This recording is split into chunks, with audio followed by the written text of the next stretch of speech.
இன்றைக்கு முக்கியமான ஒரு பதிவு. இயன்றளவு இந்த பதிவை மிகப்பெரிய ஒரு பாடம், இது சைக்காலஜியில் மிகப்பெரிய ஒரு பாடம். நான் இயன்றளவுக்கு அதை சுருக்கமாக விளங்குற மாதிரி சொல்லி முடிக்கிறேன். பகிர்ந்து கொள்ளுங்கள், அடுத்தவங்களோடு இயன்றளவுக்கு பகிர்ந்து கொள்ளுங்கள் இந்த வீடியோவை. நான் ஏற்கனவே ஒரு வீடியோ பதிவிட்டு இருந்தேன் இந்த செக்ஷுவல் ஓரியன்டேஷன் பற்றி. பாலின ஈர்ப்பு, ஒரு ஆணுக்கு ஒரு பெண் மீது காமமும் காதலும் ஏற்படுவது போல் ஒரு ஆணுக்கு இன்னொரு ஆண் மீது காமம் காதல் ஏற்படும். ஒரு பெண்ணுக்கு ஒரு ஆண் மீது ஏற்படுவது போல் ஒரு பெண்ணுக்கு இன்னொரு பெண் மீது ஏற்படும். இதை வச்சு எல்ஜிபிடி என்று சைக்காலஜியில் என்ன செய்வாங்கன்னு சொன்னால் பிரிப்பார்கள். ஓகே, இது உளவியல் நோய் அல்ல, இது இயற்கை என்பது எல்லா சைக்காலஜிஸ்ட்டுக்கும் தெரியும். யாரும் இதை மறுக்க முடியாது.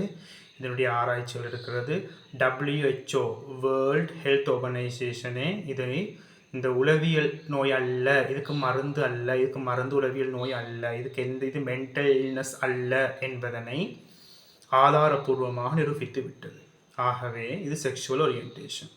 இது சம்மந்தப்பட்ட கேஸுகளை நான் என்னோட கவுன்சிலிங்கில் எப்படியோ நான் ஒரு மாதத்துக்கு 2-3 கேசஸையாலும் நான் ஃபேஸ் பண்ணுறேன். அப்படிப்பட்ட ஒரு கேஸ் தான் இப்போ நான் சொல்ல வரக்கூடிய விடயம்.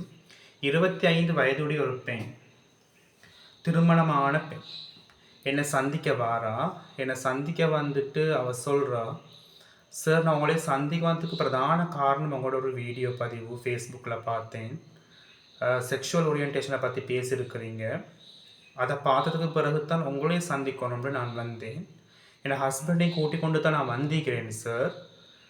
என் ஹஸ்பண்டுக்கும் எனக்கும் இடையில் இப்போ குறிப்பிட்ட காலமாகவே ஒரு சிறிய போராட்டம், வாழ்க்கை போராட்டம் ஒன்று போயிட்டு கொண்டிருக்கிறது சார். திருமணமாகி எனக்கு 5 வருடங்கள் ஆகுது. இந்த 5 வருடத்தில் சார் என் ஹஸ்பண்ட் மேக்சிமம் என்னை உடலால் க்ளோஸ் ஆகினதுன்னு சொன்னால் எனக்கு ஒரு முத்தம் தந்தது மட்டும்தான். என்னையோட கிஸ் பண்ணியிருக்கிறார், மிஞ்சி போனால் ஒரு கிஸ், அவ்வளோதான். அதை தவிர என்னை எந்த விதத்திலும் என்னோட உடலால் அவர் க்ளோஸ் ஆகினது இல்லை. எப்பொழுதும் சொல்வார், க்ளோஸ் ஆகிற நேரம் இப்போது எங்களுக்கு குழந்தை தேவையில்லை, நாங்கள் லைஃப்பில் செட்டில் ஆகினதுக்கு பிறகு குழந்தையை பெற்றுக்கொள்வோம், குழந்தை பெற்றுட்ட செலவு அப்படின்னு சொல்லி எப்பயுமே சார் ஏன மைண்டே அப்படியே வாஷ் பண்ணிட்டா.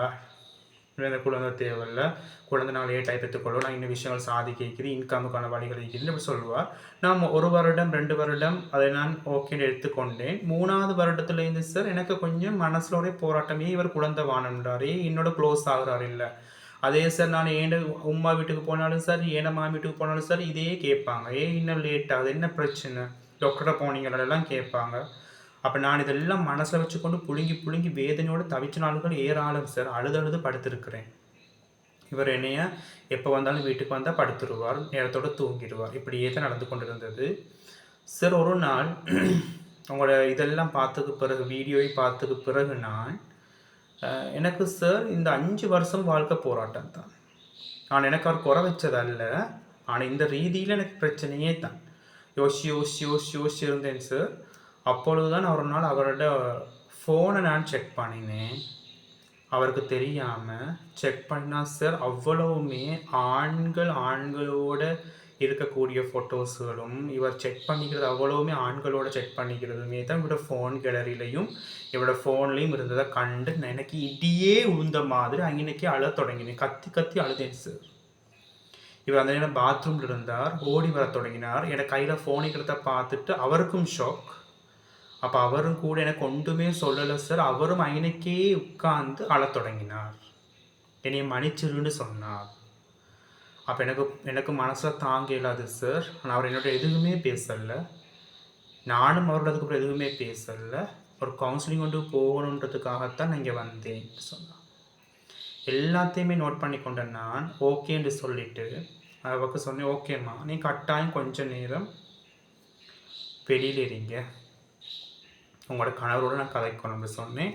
அவரோட கூப்பிட்டு நான் சைக்காலஜிக்கல் ரீதியில் சில கேள்விகளையும் இதாகிக்கொண்டும் அவரோட ஃபோன்லேயே கூடிய விடயங்களை எனக்கு காட்டும்படியும் என்னோட மனைவி பார்த்த விடயங்களை எதுன்னு நான் ப்ரூஃப் பண்ணிக்கொள்ளணுமே அதையும் காட்டினார். எல்லாத்தையும் பார்த்துக்கொண்டு உண்மையாகவே அவர் என்னோட கேள்விகளாலேயும் அவருடைய விஷயங்களாலையும் நான் பார்த்தா அவர் ஒரு கே கேட்டகரியை சேர்ந்தவர். செக்ஷுவல் ஓரியன்டேஷனில், பாலின இருப்பில் அவர் சம்பந்தப்படுற கே என்ற கேட்டகரி. கே என்றால் நிறைய பேருக்கு இந்த காலத்தை சொல்ல வேண்டியது அவசியமே இல்லை, தெரியும். கே என்றால் ஒரு ஆண் இன்னொரு ஆண் மீது தான் அவருக்கு காதலும் காமமும் வரும், பெண்கள் மீது வராது. இதுதான் கே என்ற கேட்டகரி. இது வெளிநாடுகளெல்லாம் பார்த்துருப்பீர்கள். ஆணை திருமணம் செஞ்சு கொள்வாங்க. இப்படியெல்லாம் நிறைய விடயங்கள் பார்த்துருப்பீர்கள், சோசியல் மீடியாவில் அடிக்கடி பார்க்கிறீர்கள். இது சைக்காலஜி ரீதியில் கே என்ற கேட்டகரிகளுக்குள் உள்ளடக்குவார்கள். ஒரு ஆண் இன்னொரு ஆண் மீது காதலும் இன்னொரு ஆண் மீது காமமும் கொள்வது. இவர்களுக்கு பெண்கள் மீது எந்த விதமான உணர்ச்சியும் ஏற்படாது. அப்போ நான் இவரிடம் கேட்டேன், உங்களைய பற்றி உங்களுக்கு நல்லவே தெரிஞ்சுக்கொண்டு, நீங்கள் யாருன்றது நல்லவே தெரிஞ்சுக்கொண்டு எதுக்காக திருமண வாழ்க்கைகளுக்கு போயிட்டு அந்த பெண்ட வாழ்க்கையை நாசமாக்கினீங்க என்று தான் கேள்வியை கேட்டேன். அதுக்காக அழுதார். சார், நான் திருமணம் செய்து கொள்ள இருக்கவே இல்லை சார், எனக்கு என் வீட்டில் ஃபோர்ஸ் பண்ணாங்க, சமூகத்தில் இப்படின்னு சொன்னாங்க, இதனால் நான் வேறு வழி இல்லாமைக்கு நான் திருமணம் செய்து கொண்டேன். அன்னைக்கு அவட மேலே அன்பிக்குதே தவிர எனக்கு அவட மேலே காதலும் காமமும் இல்லை. அதனால தான் நான் குழந்தையை கூட பெற்றுக்கொள்றதுக்கு விருப்பப்படலை.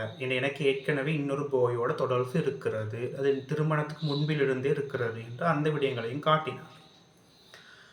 அப்போ அவருக்கு நான் அதனை எல்லாத்தையும் புரிய வைத்து விட்டு அந்த பெண்ணையும் கூப்பிட்டேன். கூப்பிட்டு 2 பேரையும் வைத்துக்கொண்டு அதற்குரிய கவுன்சிலிங் என்ன, சைக்காலஜி என்ன, உங்களோட வாழ்க்கையில் எந்த முடிவை நீங்கள் எடுக்கலாம் என்று 2 ஆப்ஷன்களை அந்த பெண்ணுக்கும் கொடுத்தேன், அவருக்கும் கொடுத்துருக்கிறேன் கவுன்சிலிங் ரீதியாக. அந்த பெண் சொன்ன ஒரு வார்த்தை என்னென்னு சொன்னால், சார், என் மனம் ஒரு பெரிய போராட்டம் குழப்பமாக இருந்துச்சு, உங்கள்கிட்ட வந்த பிறகு இப்போ எனக்கு நல்ல கிளியராக தெளிவாக இருக்குது, என் வாழ்க்கையில் நான் என்ன முடிவெடுக்கணுன்றதை நான் இப்போ உறுதி செஞ்சிட்டேன். அவர் சொன்னார், தேங்க்ஸ் சார், எனக்கு இப்போ கிளியர் ஆகி என்னோட வியூ கிளியராக இருக்குது, நான் என்ன செய்யணுன்றதை நானும் முடிவெடுக்கிறேன். இதை எனக்கு ஓப்பனாக சொல்ல முடியாது, ஒவ்வொருத்தருக்கும் ஒரு கவுன்சிலிங் சொல்யூஷன் எனக்கு சொல்ல முடியாது. அது ஒவ்வொருத்தருக்கும் தனிப்பட்ட முறையில் அவங்களோட தனி வெறுப்புகளுக்கு அடிப்படையாக கொண்டு வேறுபடும். சரி, இங்கே நான் சொல்ல வர விடயம் என்ன தெரியுமா, இந்த உலகத்தில் உங்களைய பற்றி தெரிஞ்சது நீங்கள் மட்டும்தான். இந்த உலகத்தில் உங்களைய பற்றி தெரிஞ்சது நீங்கள் மட்டும்தான். இந்த உலகத்தில் உங்களுக்கு தான் உங்களைய பற்றி தெரியும். உங்களை பெற்ற உம்மா அப்பாவை கூட உங்களைய பற்றி தெரியாது. நல்லா ஞாபகம் கொள்ளுங்க. மேங்கதான், உங்களைய பற்றி உங்களுக்கு தான் தெரியும். உங்களோட ஃபீலிங் என்ன, நீங்கள் எப்படிப்பட்ட கேரக்டர், உங்களோட நோக்கம் என்ன, உங்களோட வாழ்க்கையோட நோக்கம் என்ன, நீங்கள் எந்த மாதிரி வாழ்றீங்கிறது உங்களுக்கு மட்டும் தான் தெரியும். தயவு செய்து உங்களுக்கு உங்களோட செக்ஷுவல் ஓரியன்டேஷன் உங்களுக்கு என்னென்னு தெரிஞ்சால் தயவு செய்து அதுபடி வாழுங்க. சரியா? தயவு செய்து இன்னொரு பெண்ட வாழ்க்கையை கெடுக்கவோ, இன்னொரு பெண் இன்னொரு ஆண்ட வாழ்க்கையை, இது பெண்களையும் இருக்கிறாங்க லெஸ்பி என்று சொல்லி, நீங்கள் தான் இந்த மாதிரி கேசஸும் ஹேண்டில் பண்ணியிருக்கிறேன் கவுன்சிலிங்கில். பெண்கள் ஆண்ட வாழ்க்கைக்கு எடுக்கிற வேலையை தயவு செய்து செய்யாதீங்க. ஒரு கவுன்சிலராக நான் கேட்டுக்கொள்கிறேன். அதுக்கு பிறகு வாழ்க்கை போராட்டம். ஏன்னா உம்மா சொல்கிறா, வாப்பா சொல்கிறா, வாப்பா சொல்கிறா, உம்மா சொல்கிறா, நானா சொல்கிறேன், தம்பி சொல்கிறான், நல்ல வாழ்க்கை உங்களோட செக்ஷுவல் ஓரியன்டேஷன் படி தான் நீங்கள் வாழ்ந்தாகணும். அதை வெளியால் மாஸ்க் போட்டு மறைச்சிட்டு நீங்கள் ஒரு பெண்ணை வாழ்க்கையை நாசமாக்கிறாதீங்க, ஒரு பெண் ஒரு ஆண்ட வாழ்க்கையை நாசமாக்கிறாங்க. எவ்வளவோ செலவுகள் செஞ்சு பெரிய பெரிய கனவோட தான் திருமணங்கள் செஞ்சு வைக்கிறாங்க. வேங்கதா, ஒரு வாழ்கிற நேரம் ஒரு 4-5 மாதம் 1 வருஷம் போக்கொள்ளையே விளங்கிருமே உண்மை என்னென்று. விளங்காமல் இருக்குமா? விளங்கிடும். கணவன் யாருன்னு மனைவிக்கு தெரியும், மனைவி யாருன்னு கணவனுக்கு தெரியும். அதுக்கு பிறகு சட்ட ரீதியாக தான் எதிர்கொள்ளணும். வேங்கதா, முஸ்லீம்களை பொறுத்தவரை காதியார் கோட்டு வழியாக சீரழியணும், பிற மதத்தவர்களோட கோட்டு வழியாக சீரழியணும், காரணத்தை சொல்லணும், பிரியணும், சமூகத்தில் மத்தியில் அப்புறம் பிரச்சனை, கல்யாணம் முடிச்சு டிவோர்ஸ் பண்ணார்ன்ற ஒரு லேபிள், அதுக்கப்புறம் ஊர் முழுக்க அந்த விஷயங்கள் பரவு. இவ்வளோ தேவை மேங்கதா? இதெல்லாம் தேவையே இல்லையே. உங்களுக்கு உங்களை யாருன்னு தெரியும் தானே. இந்த உலக தன்னை அறியும் அறிவே அறிவுண்ட என்ன, தன்னை பற்றி நான் யாரு, என் ஓரியன்டேஷன் என்ன, என் ஆசைகள் என்ன, என் எம்பிஷன் என்ன, என் ஆசை பாசங்கள் என்ன, என் ஃபீலிங் என்ன தெரிஞ்சு கொண்டு வரலாம். மேதா உம்மை சொல்கிறான், வாப்பா சொல்கிறா, சமூகத்துக்காக வேண்டி இது ஒன்றும் இதுகள் அல்ல, கடையில் வாங்கி மாத்திர சாமனம் அல்ல, வாழ்க்கை என்பது. அப்போ இந்த பெண் பாருங்க, உண்மையாகவே இந்த பெண் எவ்வளோ பெரிய பாதிக்கப்பட்டிருக்கான்னு சொல்லி, இதுக்கு அப்புறம் அந்த பெண்ணோட வாழ்க்கை சொல்யூஷன் நான் கொடுத்துருக்கிறேன். இதை மாதிரி எத்தனை பெண்கள் இலைமறைக்காயாக வாழ்ந்து கொண்டிருக்கிறாங்க, எத்தனை ஆண்கள் வாழ்ந்து கொண்டிருக்கிறாங்க. சில ஆண்கள் கூட சொல்கிற சந்தர்ப்பங்கள், இசையோட மனைவி கிட்டவே வராயினான்னு சொல்லி கூப்பிட்டு விசாரித்து பார்த்தால்தான் தெரியும் சில வித ஃபீலிங்கள் பிரச்சனைகள் இருக்கிறது. தயவு செய்து உங்களை நீங்கள் அறிந்து கொண்டு அதுபடி